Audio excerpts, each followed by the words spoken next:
By 1924, Crowley was living in poverty in France. An old friend and famous literary figure and occultist, Frank Harris, kindly took him under his roof. Frank Harris lived with a woman by the name of Nellie O'Hara. If what has been written in later years can be believed, Nellie had a friend in America, Pauline Pierce, who was married to Marvin Pierce, head of the McCall Corporation.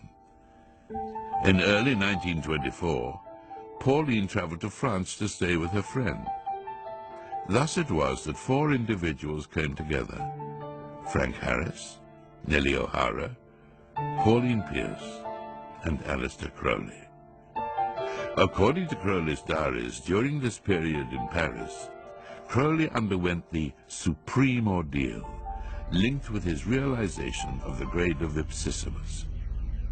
According to a description of the rite, on the appointed day, the candidate is attended by one or more chosen and experienced attendants whose duty is A, to exhaust him sexually by every known means, B, to rouse him sexually by every known means. Every device and artifice of the courtesan is to be employed, and every stimulant known to the physician.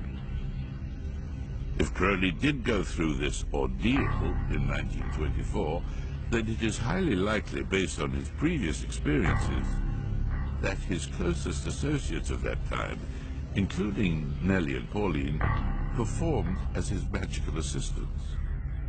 Pauline Pierce returned to America in early October of 1924.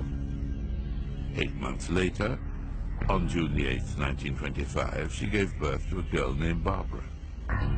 Barbara Pierce married George H.W. Bush, who eventually became the 41st President of the United States, and they had a son, George W. Bush, the 43rd President of the United States. Could the wickedest man in the world, Aleister Crowley, be George W. Bush's grandfather?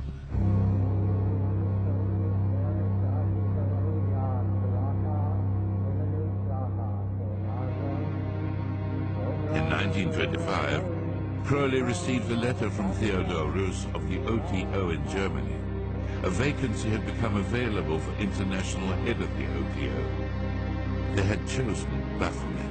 To the British, and indeed the Americans, I may have been a flesh-eating devil, but the Germans obviously still appreciated the lore of Thelema. I was still Baphomet, an Ipsissimus, the great beast 666.